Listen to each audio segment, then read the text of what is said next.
On the edge of the world, where the thick southern forests met the restless Atlantic, sunlight danced on brackish inlets and tangled live oaks shed long, curling shadows. In the summer of 1587, against this lush, untamed backdrop, 3 wooden ships drifted to anchor. Their decks, battered by weeks at sea, bore weary men and women, refugees from England's overcrowded alleys and rigid order. Hopes were high, and hearts ached for opportunity. They dreamed of rich soil, tall timber, and freedom, of a place where a New England might rise, unclaimed and unspoiled. At their helm was John White, a man accustomed to capturing the world with pen and brush rather than sword and musket. As an artist, he saw the colors of the new land differently than most. The shifting greens of the forests, the blue burnished shimmer of the Sound. Now, he was governor, tasked with shaping survival from wilderness, guiding the colony to stable ground. Setting foot on the island, he looked not just to the earth beneath, but to the horizon, yearning for roots to take hold that would last generations. The settlers quickly set themselves to purpose. They restored the decayed palisade of a previous, ill-fated expedition, mending gaps in the walls and hewing rough cabins from the trees surrounding them. Women sorted meager supplies, children explored the forest's edge, while men dug the first gardens in hope of a fruitful autumn. Sometimes at dusk, distant drumbeats echoed through the trees. CROATOAN, the people called them, who watched from the woods with steady eyes. Cautiously, the English reached out, trading trinkets, learning a few words, offering gifts. Suspicion and curiosity warred beneath every exchange, but peace, for a season, held. Yet under that thin shelter of hope, hardship pressed close. Late summer brought withering heat and feeble rains. Crops withered, salt gnawed at iron tools, hastening rust. Food supplies, already rationed tightly, began to dwindle. Starvation, the silent vulture of every colony, circled above. Whispers grew. Men eyed the horizon for sails that did not come. John White, weighing the fates of 2 worlds, his family at Roanoke, his duty as governor, made a terrible choice. He would sail for England, plead their case, and return with food and aid. With a heavy heart, he entrusted his daughter Eleanor, her husband, and his granddaughter, tiny Virginia Dare, only weeks old, to the uncertain arms of Roanoke. Bidding them farewell, he promised to return within months. But beyond the ocean, time moved differently. The war with Spain, ominous and all-consuming, drew every English ship to its cause. Safe passage was impossible. John White's pleas echoed against indifference, and each tide carried him further from the colony's grasp. Time unraveled. 1 season, then another, 3 full years. When at last White returned in August 1590, the world on Roanoke had moved on without him. What greeted him was silence. He found no welcoming faces, no laughter, no smoke rising from hearth fires. Instead, the colony was eerily still, homes carefully dismantled, the fort's ramparts standing mute and forlorn. Not a single grave, no scuffed earth to suggest violence, no sign of hasty flight or massacre, just the quiet complaint of wind through long grass. Only one sign remained, the letters CROATOAN, carved deep into the fortified gate, and on a lone tree, a partial repetition, CRO. White's careful instructions, long ago, had been clear. If forced to move, the colonists should carve their destination's name. If in distress, they would add a cross beneath it. There was no cross. Hope flickered. Had they sought shelter with the CROATOAN on their nearby island? Had they lived, perhaps, as part of the tribe? White prepared at once to sail to CROATOAN Island and search. But fate, fickle and final, intervened. A sudden storm battered his ship, drove it off course, and forced him back, defeated, across the Atlantic. He would never return. He would never see his family again. From that summer on, Roanoke was empty. Its 115 men, women, and children, the hopeful, the desperate, the bold, were simply gone. No letters home, No stories passed down. Nothing but the lingering riddle of their absence, written in the bark and bone of the land. Time erodes all things, but the question lingers, growing in shadow and rumor. For years, the story traveled on the wind, unspooling in candlelit parlors, echoing through taverns. To most, the Lost Colony was a tragic footnote, spun into myth even as forests swallowed their fort and new crops grew over their gardens. Yet for the families who had watched fathers, mothers, siblings disappear across the ocean, the mystery never slept. In the dense, pine-filled wilds beyond Roanoke, rumors flourished. Tales drifted back to English ears, glimpses of fair-skinned children in native villages, of men speaking broken English beside smoky fires. Explorers and trappers returned with new stories, some wild, some plausible. Had the colonists been rescued, absorbed into the tribes? Had they, out of necessity, become something else entirely?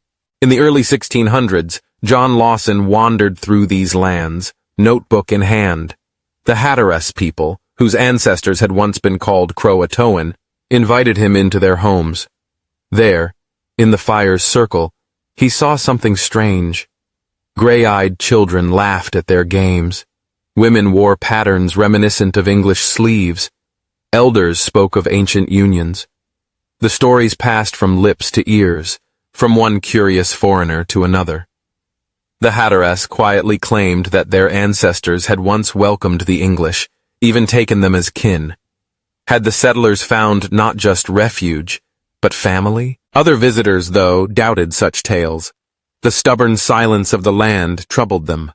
No hidden graves surfaced. No artifacts spoke with certainty. Roanoke Island itself remained almost untouched for decades. No resettlement, no new crops, as though the ground resisted all further trespass. Yet every generation found new hope. In the early 20th century, a farmer discovered a weathered stone amid his field near Edenton, North Carolina. It bore a desperate plea: the death of Virginia Dare, the loss of all but 7 frightened souls, signed by EWD, Eleanor White Dare herself. Scholars pored over the Dare stone as more surfaced, some proven fakes, others shrouded in controversy. The first stone remained an open wound, a question burning in the uncertain light between history and legend. Was it the last message of a grieving mother, her broken hope scrawled for posterity, or a clever forgery, capitalizing on enduring yearning for answers? But if hope waxed and waned, a darker shadow sometimes fell over Roanoke's story. Whispered among locals, handed down through generations, emerged tales stranger than shipwreck or starvation. It was said that from its very founding, Roanoke was marked, not by luck, but by curse. Long before the English, the island had been held sacred, even feared by CROATOAN and neighboring peoples. They spoke of an ancient presence, a nameless watcher in the woods, something old and patient, brooding in the oaks. In grim retellings, colonists vanished, one by one, under the shroud of night. Strange lights flickered between tree trunks, voices called softly and lured people away. Perhaps in desperation some settlers attempted forbidden rituals, pleas for mercy to powers unknown, awakening a hunger older than memory. Whatever the cause, some claimed those swallowed by Roanoke's shadows left no trace because the island itself, its roots and whispers, took their secrets into the earth. Thus the land remained unclaimed. Hunters avoided it, tribes kept their distance, even settlers shunned its soil. Through centuries, the legend only deepened.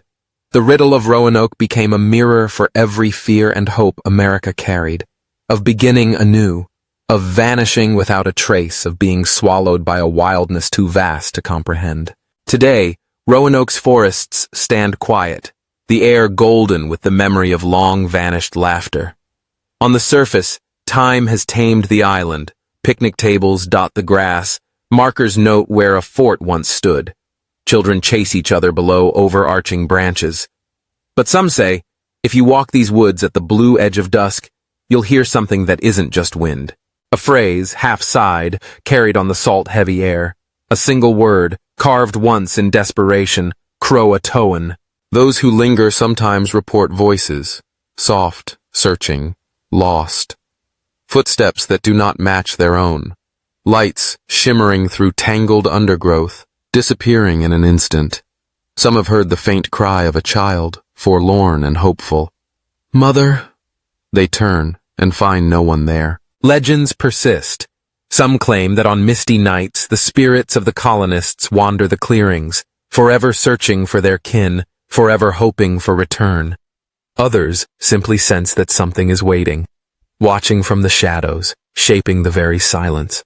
Modern science, drawn by curiosity, has uncovered faint hints. Soil disturbed in odd geometric patterns, research suggesting there may yet be structures hidden underground. Archaeologists uncover shards of pottery, fragments of metal, remnants that might belong to the lost settlers, or to another epoch entirely. Each discovery brings a rush of possibility, then a retreat before lingering doubt. At every turn, Roanoke keeps its secrets close, allowing only glimpses, never full revelations. And so, the mystery endures. Was Roanoke's disappearance born on the wings of starvation and need, with its people merging gently, anonymously, into the tapestry of native tribes? Or did darker destinies call them, fears and forces beyond reckoning, shadows that haunt the edge of human understanding? Or is the truth something simpler, sadder, a calamity lost to time, marked only by a desperate carving on weathered wood? Perhaps the answer lies not in vanished graves or crumbling stones, but in the echo that will not die, the longing to be remembered, to be known, to have one's story heard. And so Roanoke waits, shrouded in leaf and silence, in the brittle pages of history and the blue shadows of legend. It is a place both real and impossible, where footsteps linger though their makers are dust, and every whisper in the pines stirs memory, not just of loss, but of enduring hope. For as long as the wind sighs through the trees, as long as firelight draws us together to exchange stories and wonders, in every retelling, Roanoke lives on. The lost colony is not lost, not truly. It echoes in the hearts of all who search for meaning in the places between what is known and what can never be known. It abides in every whispered word, every shadow cast at sunset, every yearning for answers in the dark. And one day, perhaps, when the world is quiet enough, when the veil between past and present grows thin as morning mist, the truth will step from the forest and lay itself bare. Until then, Roanoke remains, a question carved deep, a promise unfulfilled, a secret that endures not in the earth or in stone, but in the restless human soul itself.